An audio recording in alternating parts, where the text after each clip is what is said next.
Welcome back to Paranightmares, where the night whispers and we listen. If creepy tales and unsettling shadows are your kind of lullaby, you're in the right place.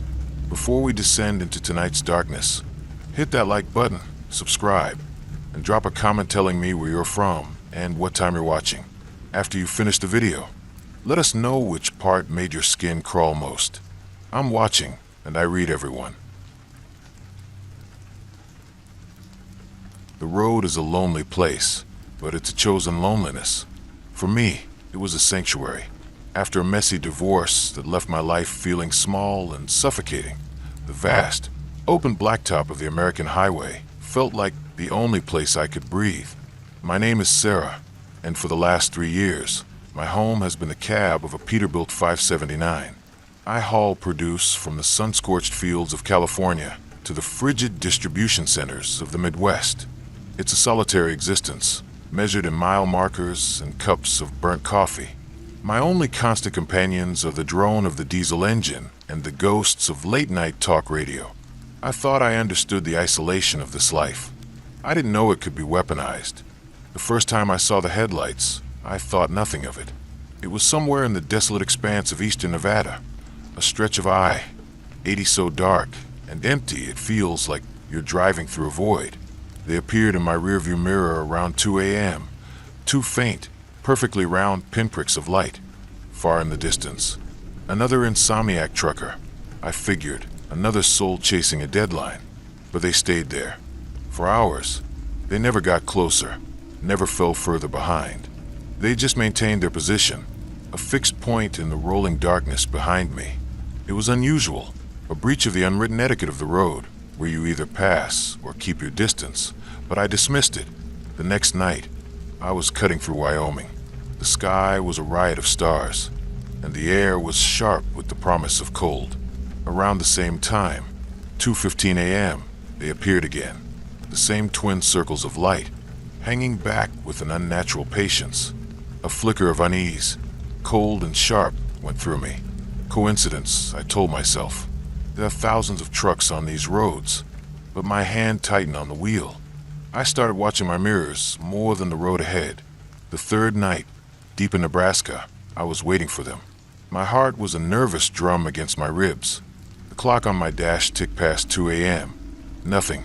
A wave of relief, so potent it made me feel foolish, washed over me. I had been spooking myself. Then, at 2:37 a.m., there they were.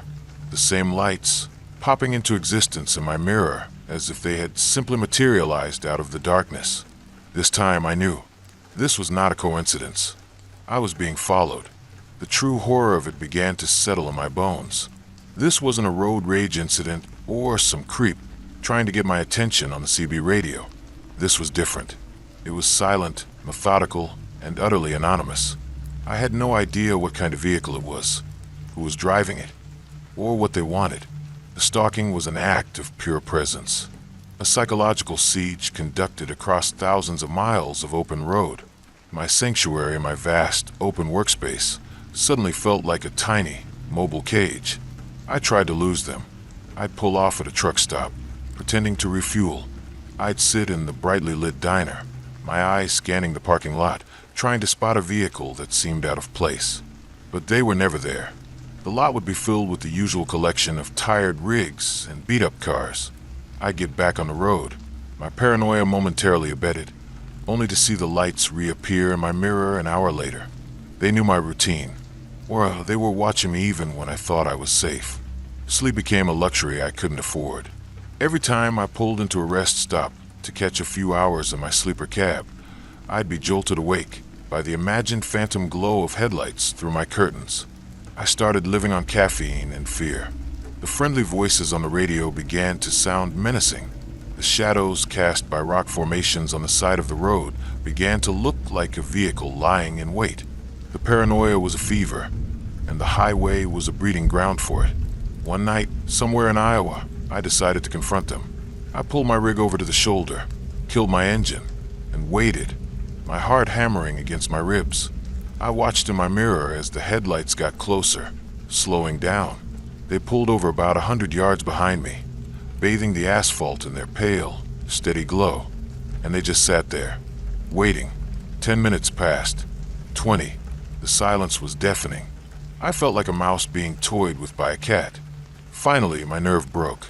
I cranked the engine and pulled back onto the highway, my hand shaking so badly I could barely grip the wheel. As I drove away, the lights followed, resuming their usual, haunting distance. I called the police from a payphone at a gas station, my voice trembling. The dispatcher was a weary, patient woman. "Ma'am," she said, her voice sighing through the receiver. "What is the vehicle's make and model? The license plate?" "I don't know," I stammered. "I can only see the headlights. They're too far back."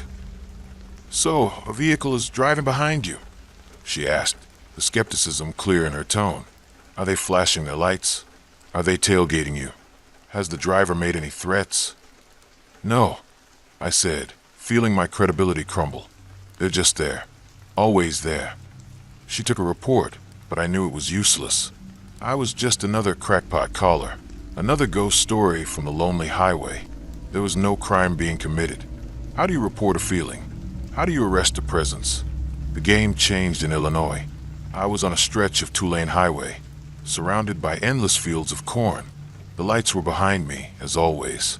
Suddenly, they accelerated, their glow intensifying in my mirror. My breath caught in my throat. This was it. After weeks of this silent torture, it was finally happening. But they didn't pass me. They pulled into the oncoming lane and drove parallel to me, matching my speed exactly. For the first time, I could see the vehicle.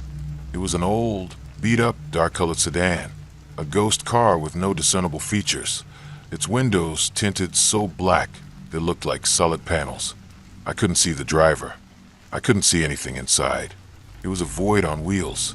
We drove like that for a full minute, two vehicles tethered together on a dark, empty road. It felt like a funeral procession. Then, just as suddenly as it had appeared, it dropped back behind me, resuming its standard, haunting position. It had shown itself to me. It wanted me to know that it could close the distance anytime it wanted. I was unraveling. I started talking to myself in the cab, arguing with the silent driver behind me. I saw their lights in the reflection of my coffee, in the glint of my own eyes in the mirror. They were no longer just behind me. They were inside my head. My run ended in a distribution center outside of Chicago. I backed my trailer into the dock and unhitched it, my movements clumsy and erratic. I told my dispatcher I was quitting. I couldn't do it anymore. I drove my rig, without the trailer, to a used truck lot and sold it for a fraction of what it was worth. I just wanted it to be over. I bought a bus ticket to a city I'd never been to, a place where I knew no one. I sat on that bus for 24 hours, my face pressed against the cold glass, watching the highway recede. I didn't sleep. I just watched. I have an apartment now, on the 7th floor of a building that overlooks a busy street. It's small and anonymous, and I never go out after dark. I thought I was free, but last night, I was looking out my window, down at the river of traffic below, and I saw it. Parked on the opposite side of the street, under a flickering street lamp, was a dark, featureless sedan. Its headlights were off. I know it's them. They weren't stalking my truck. They were stalking me. The road didn't make me a target. I was the target all along. I left the highway, but the highway followed me. And I know, with a certainty that chills me to my very soul, that one of these nights, they will turn their lights on, and I will see them pointed right at my window. My name is Arthur Penn, and I am a patron of the arts, a connoisseur. The art I appreciate is not found in galleries or museums. It is found in the daily, unfiltered life of a young woman named Hannah. Hannah creates content for a video sharing platform. She calls her channel Hannah's Haven, a slice of life vlog where she shares her thoughts, her daily routines, her small triumphs and gentle sorrows. Her subscribers, all 47,312 of them, see her as an entertainer. I see her for what she truly is, a storyteller, poet, an artist painting a masterpiece with the mundane, and I am her most dedicated subscriber, her only true subscriber. The others are parasites. They click, they watch, They leave their inane, misspelled comments. "You are so cute, Hannah." LOL, that was funny. And then they move on. They don't understand the nuance of her work. They don't see the subtle melancholy in her eyes when she talks about her cat, Mittens, or the flicker of genuine joy when she finds a perfectly ripe avocado at the grocery store. I see it. I see everything. My relationship with Hannah is intimate, profound. She speaks directly to me through the cold, impersonal glass of my computer monitor. Every morning, I wake up, make a cup of black coffee, and watch her Good Morning Sunshines video. She'll talk about her dreams, what she plans to do for the day. It's our morning briefing. I know that she likes her coffee with 1 scoop of cinnamon. I know she has a slight fear of pigeons. I know that the 3rd floorboard from her bedroom door creaks. A detail I gleaned from a video where she quietly snuck to the kitchen for a midnight snack. My role, as I see it, is that of a silent partner, a guardian. I help her. When she complained in a video about a noisy neighbor, I made an anonymous complaint to her building's management company, using specific details I had gathered from her vlogs to make it sound credible. The noise stopped. She made a video thanking the anonymous angel who had helped her. A warm glow spread through my chest.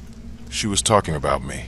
I began to curate her life, to prune away the parts that caused her distress. A troll was leaving particularly nasty comments on her videos. I spent 3 days tracking his digital footprint, found his real name, his employer, and sent a carefully worded, anonymous email to his HR department detailing his online harassment. He was fired. His comments disappeared. Hannah was safe. I was protecting my investment, the beautiful, fragile narrative of her life. My obsession, no, my devotion deepened. Watching her on a screen was no longer enough. The digital barrier felt like a betrayal of our connection. I needed to be closer, to exist in the same physical space, to breathe the same air. I used the background details from her videos to pinpoint her location, the specific branding on a coffee cup, the name of a bookstore on a shopping bag, the distant sound of a specific church bell. They were all clues she was leaving for me. It took me 2 weeks to find her apartment building. My first accidental meeting was a work of art in itself. I knew from her vlogs that she went to a specific coffee shop, The Daily Grind, every Tuesday and Thursday morning between 8:15 and 8:30. I was there at 8:20, sitting at a small table, reading a book of poetry I knew she loved because she had mentioned it in a video titled, My Favorite Autumn Reads.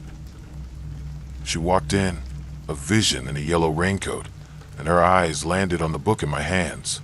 "Oh, I love that collection," she said, her voice even more musical in person. I looked up, feigning surprise.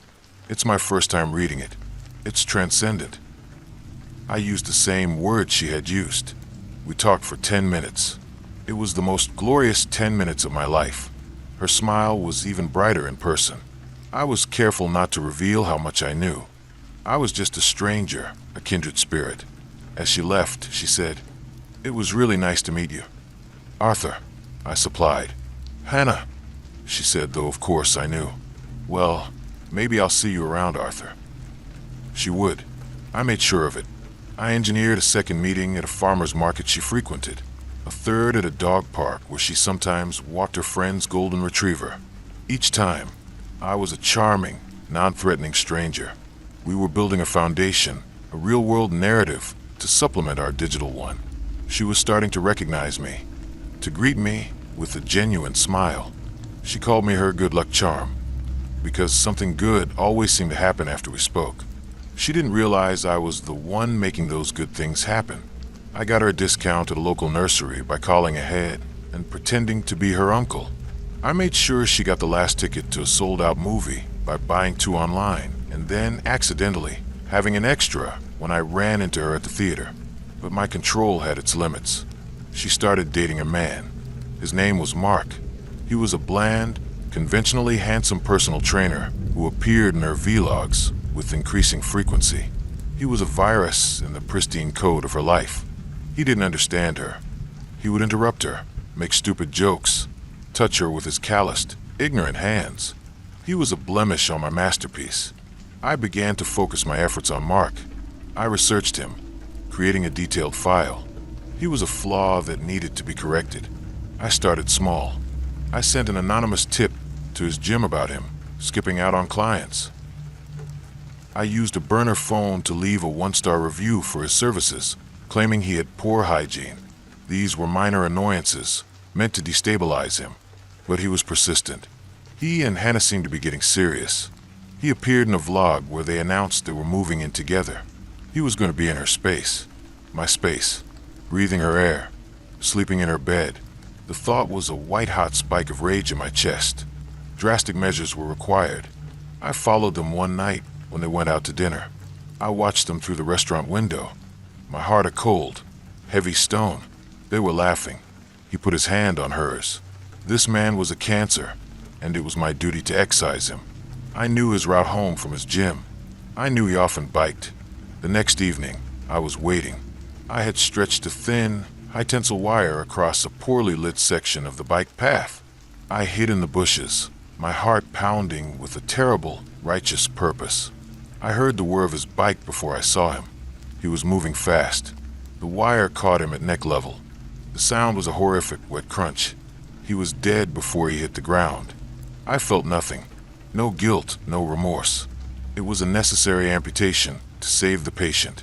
Hannah was devastated. Her vlogs became sad, tear-filled affairs. I watched them all, my heart aching for her, but also filled with a quiet satisfaction. The obstacle was removed. Now, I could truly be there for her. I waited a respectable 2 weeks before I engineered another meeting. I found her in the park, sitting on a bench, staring blankly at the pigeon she feared. I sat down next to her, a respectful distance away. "Hannah," I said softly. She looked up, her eyes red-rimmed and hollow. "Arthur, hi. I was so sorry to hear about Mark," I said, my voice dripping with practiced sympathy. "It was a tragic accident." She started to cry, and I moved closer, placing a comforting hand on her shoulder. "If there's anything you need," I said, "anything at all, I'm here for you." She leaned into my touch, a small, broken bird. "Thank you, Arthur," she whispered. "You're always there right when I need someone. It's like you just know." A perfect, triumphant smile spread across my face, a smile she couldn't see. "Yes," I said, my voice a soft, possessive whisper. "I know." She had no idea how true that was. She was finally safe. The narrative was back on track. The extraneous character had been written out of the script. And now, the hero, her silent guardian, her truest subscriber, could finally step out from behind the screen and take his rightful place at her side. The breakup with Ben was, on the surface, remarkably civilized. We had been together for 4 years, a comfortable, collegiate love that had simply run out of steam. We met in a coffee shop, divided up our shared possessions with a sad, quiet maturity, and promised to stay friends. He seemed to take it well. Too well in retrospect. Ben was a software engineer, a man whose life was lived in code and logic. I should have known he would approach the end of our relationship, not with messy emotion, but with a cold, terrifying algorithm of his own design. The first anomaly was small. My smart thermostat, which I had programmed to lower to 68 degrees at night, started kicking the heat up to 80. I'd wake up in a sweat, my sheets damp, and manually turn it down, assuming it was a glitch. Then my morning wake-up playlist on my smart speaker started playing a single song on repeat. Every Breath You Take by The Police. Annoying, but I just reset my preferences and chalked it up to a software bug. Ben had set up most of my smart home devices. He loved tinkering with the Internet of Things. I didn't think for a second that he would still have access. The digital pranks escalated. My social media accounts began to act strangely. My Instagram would like photos of his new, smiling life in the middle of the night. My Twitter posted a nonsensical string of characters, which a friend later pointed out was binary code for my name, Clara. I changed my passwords, enabled two-factor authentication, and told myself it was a random hack. The alternative was too unsettling to consider. But the gaslighting began to bleed into my real life. I'd get an email confirmation for a dinner reservation at a restaurant I'd never heard of. When I'd call to cancel, the hostess would say, "But you just called 5 minutes ago to confirm." I missed an important deadline at work because the calendar reminders on my phone and laptop had been surgically deleted. My boss was furious. I looked incompetent, forgetful. The true genius of Ben's campaign was that he wasn't just harassing me. He was subtly editing the fabric of my reality, making me an unreliable narrator in my own life. He weaponized my digital footprint against me. He sent emails to my mother from my account, filled with cruel, out-of-character comments about her weight. She called me, crying, and refused to believe my frantic denials. "I saw it with my own eyes, Clara. It came from your address." An old college friend unfriended me after my Facebook account sent him a long, rambling message confessing a secret I had never told anyone. A secret I had only ever told Ben. He was an everything. He was a ghost in my machine, a god of my own personal internet. The digital world, which had once felt like an extension of my life, now felt like a prison built specifically for me. My friends started to distance themselves. They'd call or text, and I wouldn't receive the messages until hours, or even days later. Ben had found a way to intercept them, to hold them in some digital purgatory, only releasing them when they were old and irrelevant, making me seem flaky and disinterested. From their perspective, I was the one pulling away, becoming erratic and untrustworthy. I started to doubt my own sanity. Did I send that email to my mom and just block it out? Did I make that reservation and forget? Ben's stalking was so insidious because it attacked my memory, my credibility. He had planted a virus not just in my devices, but in my mind. The police were useless. I went to the station, my hands trembling, trying to explain how my ex was using my smart thermostat and email drafts to psychologically torture me. The officer, a man in his late 50s with a weary, dismissive face, looked at me like I was insane. "So, you want to file a report because your ex-boyfriend knows your Wi-Fi password?" he asked, a smirk playing on his lips. "Ma'am, we deal with real crime here." I left in tears, humiliated and more alone than ever. My apartment, once my sanctuary, became a funhouse of psychological traps. The smart TV would turn on in the middle of the night, always to the same news report about a local woman who was declared mentally incompetent. The lights in my living room would flicker in Morse code. I painstakingly translated it one night, BNLOVSYOU. I started unplugging everything, living in a silent, dark apartment, but it was too late. The damage was done. My world was already contaminated. I decided to fight back in the only way I knew how. I couldn't prove it was him, but I could erase him. I performed a digital exorcism. I factory reset every device I owned. I hired a cybersecurity expert to sweep my apartment for bugs and change the core settings on my router. I created all new email and social media accounts with complex, randomly generated passwords. I threw out my smart speaker and thermostat and replaced them with old-fashioned, dumb analog versions. For 2 weeks, there was silence. Blessed, beautiful silence. I started to feel like myself again. I started to breathe. That's when the package arrived.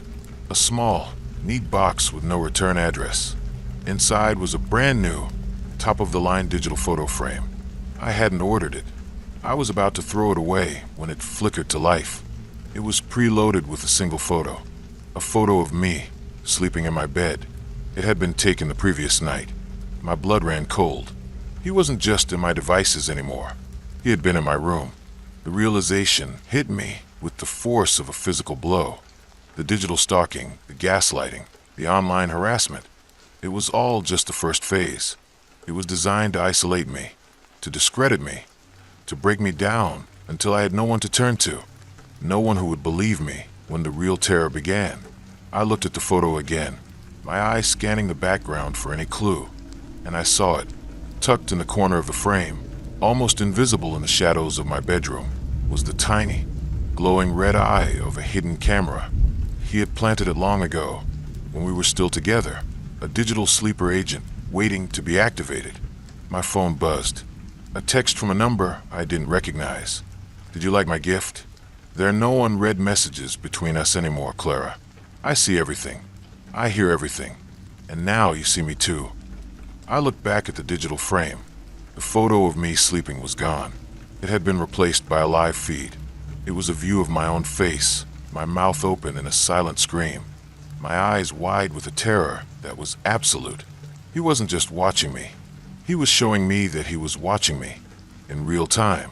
The screen was a mirror reflecting my own horror, a horror he had meticulously designed, coded, and executed. The breakup was over. The real relationship was just beginning. The apartment was perfect. A pre-war one-bedroom with high ceilings, hardwood floors, and a decent view of the city skyline.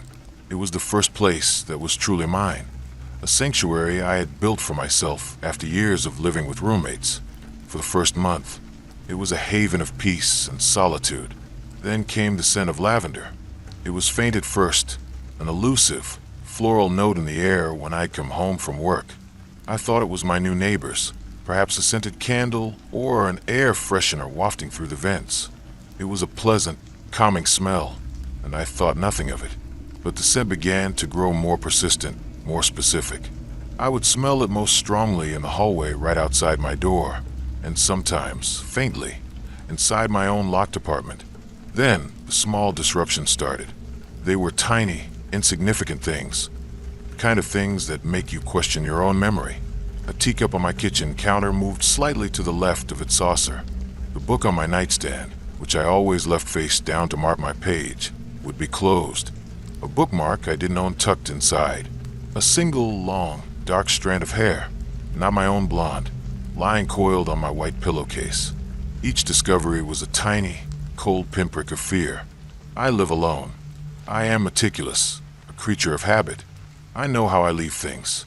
I started taking pictures of my rooms before I left for work, a desperate attempt to prove to myself that I wasn't losing my mind.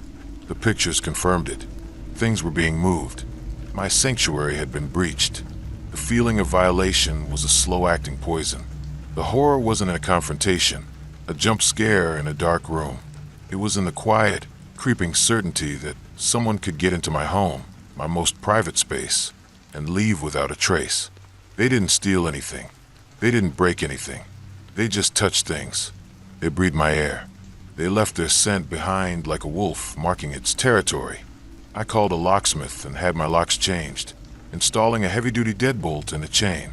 The locksmith, a burly, no-nonsense man, assured me the door was now as secure as Fort Knox. That night, for the first time in weeks, I felt a flicker of safety. I went to sleep feeling secure. I woke up to the overwhelming, suffocating scent of lavender. It was as if someone had sprayed it directly onto my pillow. Lying next to the pillow was a single, fresh lavender sprig. Panic set in, sharp and frantic. I searched my apartment like a madwoman, looking for a hidden door, a loose window, any possible point of entry. I found nothing. The deadbolt was still locked. The chain was still in place. It was impossible. Yet the evidence was right there. Its floral sent a mocking testament to my utter vulnerability. My life began to shrink. I stopped having friends over, ashamed and terrified of what they might think, or what might happen. I stopped sleeping. My nights spent sitting on my sofa, clutching a kitchen knife, my eyes fixed on the locked front door, listening for any sound. My war performance plummeted. I was a ghost haunting my own life, jumpy, paranoid, and exhausted. The stalker grew bolder. The intrusions became more personal. One morning, I found my toothbrush wet. Another time, a half-eaten apple was left on my kitchen table, a single bite taken out of it. They were using my things, consuming my food, weaving themselves into the fabric of my domestic life. They were not just an intruder. They were an invisible, parasitic roommate. The psychological toll was immense. I felt a constant, low-grade hum of terror. The scent of lavender, once pleasant, now triggered a Pavlovian response of pure dread. I'd smell it on a stranger in the subway, and my heart would seize. My palms would sweat. Was it them? Were they following me outside my home as well? Desperate, I installed a high-end security camera, a small, discreet one pointed at my living room and front door. I connected it to my phone, and for the first time, I had a way to watch the watcher.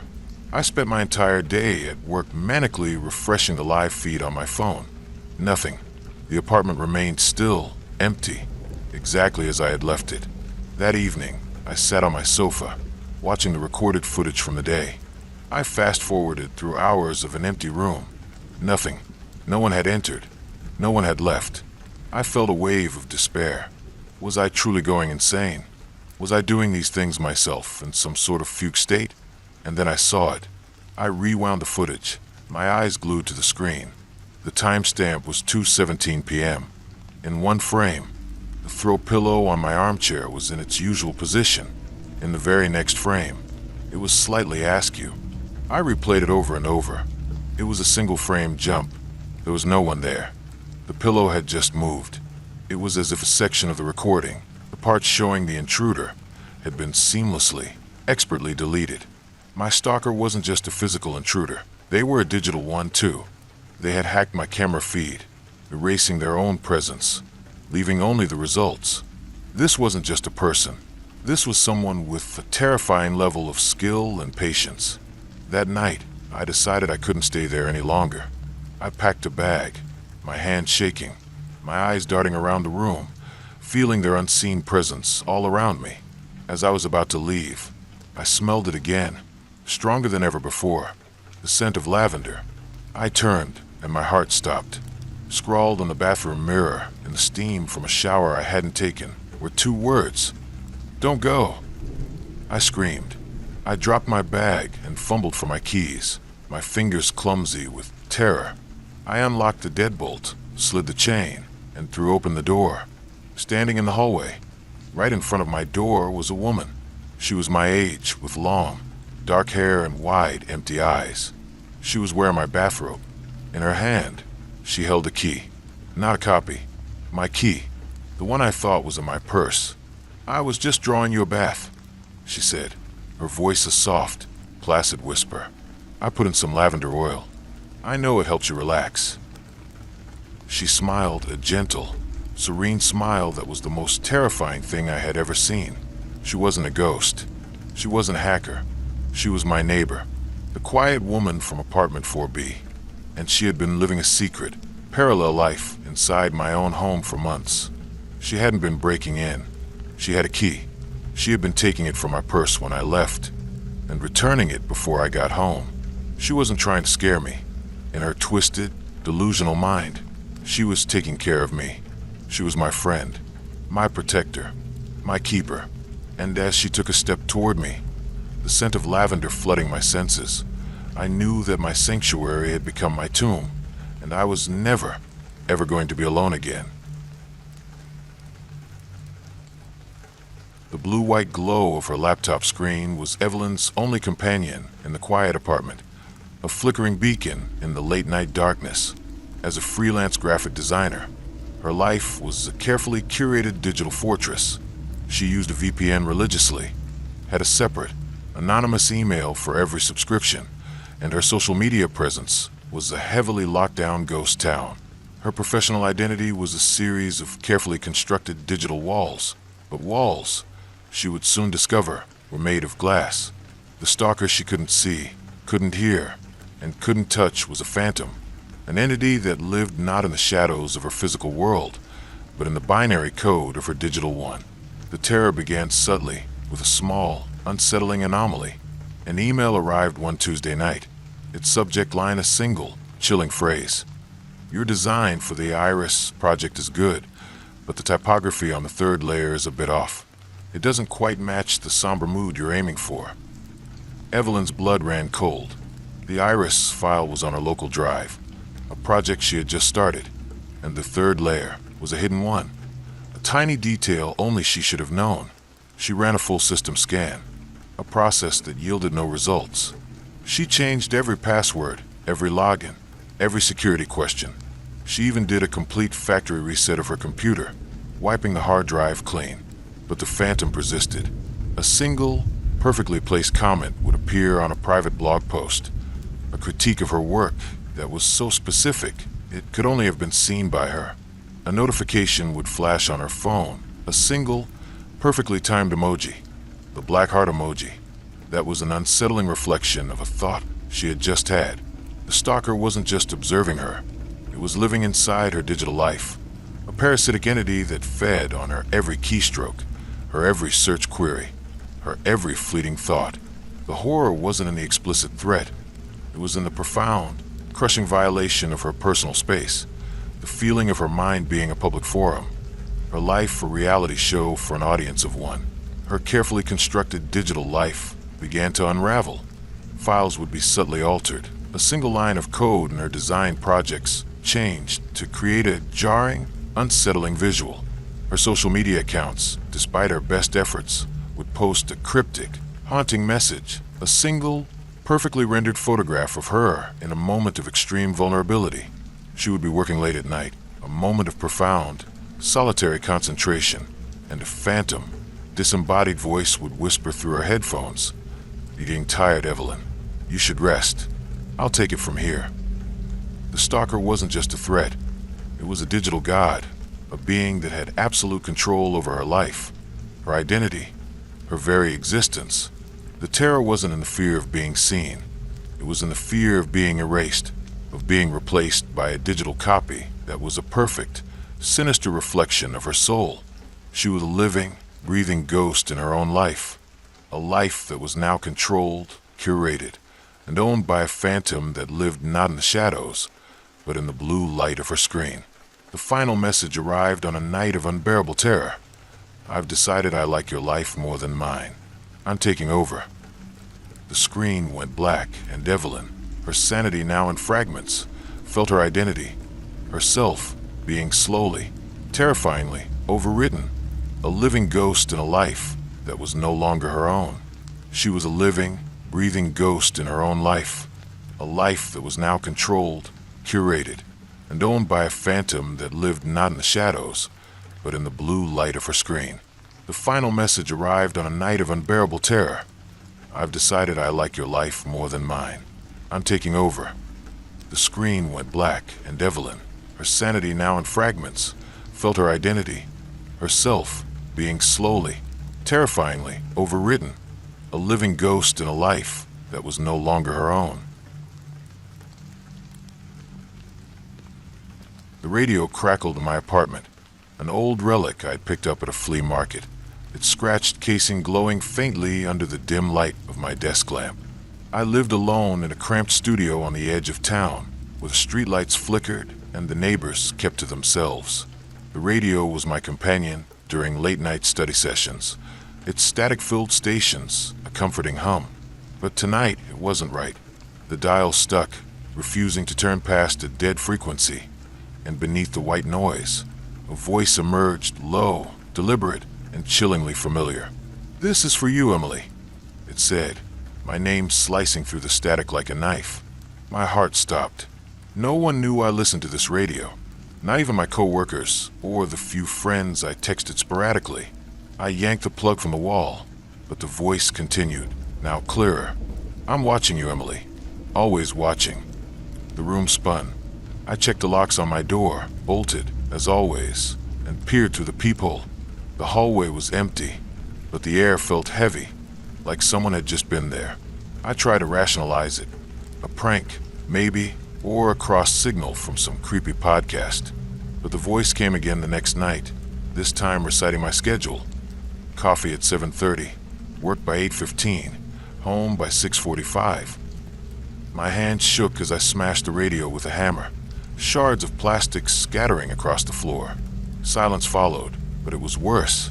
The absence of noise amplified every creak in the apartment, every rustle outside my window. I stopped sleeping, my eyes glued to the curtains, convinced I saw a shadow move against the glass.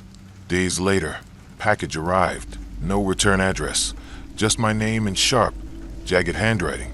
Inside was a new radio, identical to the one I'd destroyed. I didn't touch it, but at midnight, it turned on by itself, the voice now a whisper. "You can't break me, Emily. I'm too close."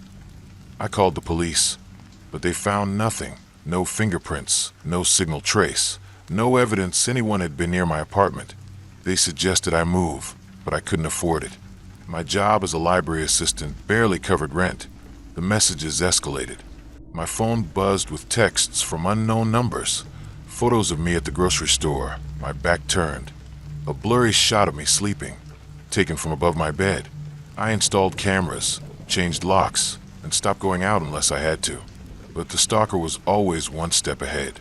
My email was hacked, my social media flooded with comments only I would understand, references to books I'd read, clothes I'd worn, conversations I'd had in private. He was everywhere, yet invisible. One night, desperate, I left the radio on, hoping to catch something the police could use. The voice came, but this time it wasn't alone. Footsteps echoed outside my door, slow and deliberate. Knock, knock, knock. I froze, my phone trembling in my hand as I dialed 911. The knocking stopped, but the voice on the radio laughed, low and guttural. You think they'll save you? I'm already inside. I barricaded the door with a chair and hid in the closet, clutching a kitchen knife. Hours passed. The police found nothing, but I knew he'd been there. The air smelled faintly of cologne, one I didn't recognize. I moved the next day, to a new city, a new name. But the radio followed, appearing on my new doorstep weeks later. I burned at this time, watching the flames consume it. For a month, I thought I was free. Then my new phone buzzed with a single text. Nice try, Emily. I'm still watching. The terror never stopped. Every shadow, every sound, every stranger's glance became him. I don't know who he is or how he finds me, but I know he's out there waiting, and I know he'll never let me go. I lived in a rural house, surrounded by dense woods, the kind where the nearest neighbor was a mile away. My German shepherd, Max, was my only company, his keen senses my security system. But during a brutal winter storm, Max started acting strange. He'd growl at the windows, hackles raised, staring into the darkness where snow swirled like a living thing. I chalked it up to the storm's ferocity, until the doorbell rang at 2 a.m. Max went berserk, barking so fiercely I thought he'd break the door down. I checked the peephole, but no one was there. The porch was empty, snow undisturbed. I calmed Max, assuming it was a glitch in the old doorbell. But the next night, it rang again, and Max's growls turned to whimpers. I called my parents, who were delayed by the storm, and they told me to stay safe. Then I saw it, a footprint in the snow, too large for any animal, pressed deep outside my window. I called the sheriff, but the snow had covered the print by the time they arrived. They searched the property, found nothing, and left me with a number for a locksmith. Max wouldn't settle, pacing the house, sniffing every corner. The next night, I woke to him scratching at the back door, whining like he was in pain. I grabbed a flashlight and looked outside. A figure stood at the edge of the woods, motionless, too tall to be human. Max snarled, but when I blinked, the figure was gone. Days passed, and the incidents multiplied. My phone would ring from an unknown number, and when I answered, I heard breathing, slow, deliberate, like someone savoring the moment. Letters appeared in my mailbox, no stamps, just my name in crude, blocky letters. Inside were photos of me, cooking, sleeping, walking Max, taken from angles that meant someone had been inside my house. I installed cameras, but they mysteriously failed, showing only static when the doorbell rang. One night, Max bolted upstairs, barking at the attic hatch. I'd never been up there, assuming it was just storage. Armed with a crowbar, I climbed the ladder, heart pounding. The attic was empty, but scratched into the wooden beams were words. I see you always. I nearly fell getting down. That night, Max refused to leave the attic door, growling at nothing, or so I thought. I moved to a motel, but the stalker followed. My new room's phone rang at odd hours, the same heavy breathing. A note slipped under the door read, "Max can't protect you forever." I checked on Max, who was with a friend, and found him unharmed but agitated, as if he sensed the danger. The police were useless, citing no physical evidence. I started carrying a gun, sleeping in shifts, always watching. The final straw was a package at the motel, a collar, identical to Max's, with a note, "I'm closer than you think." I fled to another state, changed my name, and left Max with a trusted friend. But last week, my new phone buzzed with a video. Max sleeping in his new home, and a shadow moving just out of frame. The message read, "I'll never stop." I don't sleep anymore. I just wait, knowing he's out there, watching, and Max's growls echo in my dreams. I inherited my grandmother's house in a quiet suburb, a fixer-upper I planned to sell. The solitude was a relief after city life, but the house felt off. Objects moved, lights flickered, and shadows danced in my peripheral vision. I blamed stress until my neighbor, Mrs. Klein, brought her dog, Rusty, over to welcome me. Rusty froze at my doorstep, growling at something I couldn't see. Mrs. Klein's face paled. "Be careful," she whispered. "Someone's been watching this house for years." She wouldn't elaborate, but her warning stuck. That night, I found a note under my door. "Welcome home, Sarah." My name, in jagged handwriting. I hadn't told anyone I was moving here. The notes kept coming, slipped into my mailbox or under the door, always at night. "I like your new curtains." One read, "You look pretty when you sleep," said another. I called the police, but they found no fingerprints, no signs of entry. I installed cameras, but they caught nothing, just static when the notes appeared. My phone started receiving texts from an unknown number. "Why don't you wave back, Sarah?" I'd never seen anyone watching. Rusty's visits became my lifeline. He'd growl at the windows, sensing something I couldn't. One night, I heard scratching from the attic. Rusty went wild, barking until I grabbed a flashlight and climbed up. The attic was empty, but a single photo lay on the floor of me, asleep in bed, taken hours earlier. I moved to a hotel, but the texts followed. "Hotel rooms aren't safe, Sarah." I checked the cameras remotely and saw a figure in my house, standing over my empty bed, face obscured. I hired a private investigator, who found nothing but rumors of a man who'd stalked the neighborhood years ago, vanishing after a police raid. The note stopped for a week, and I dared to hope. Then a package arrived at the hotel, a key to my grandmother's house, one I'd never seen, with a note. "Come home, Sarah. I'm waiting." Rusty disappeared that night. Mrs. Klein found his collar in her yard, stained with blood.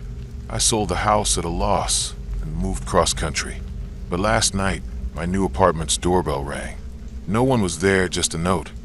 "I found you, Sarah." I don't know how he tracks me, but I know he's close. Every shadow, every sound is him, and I'm running out of places to hide. I work night shifts at a hospital. The quiet hall's a stark contrast to the chaos of day. My routine was predictable.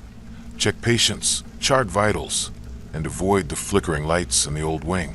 But one night, as I wheeled Mrs. Carter back to her room, I saw a shadow move behind her curtain. It was tall, thin, and gone when I blinked. I thought it was exhaustion, until Mrs. Carter whispered, "He's been watching me." I laughed it off, assuming dementia, but her eyes were sharp, terrified. That night, my phone buzzed with a photo. Me, pushing Mrs. Carter's wheelchair, taken from behind. No one else was in the hall.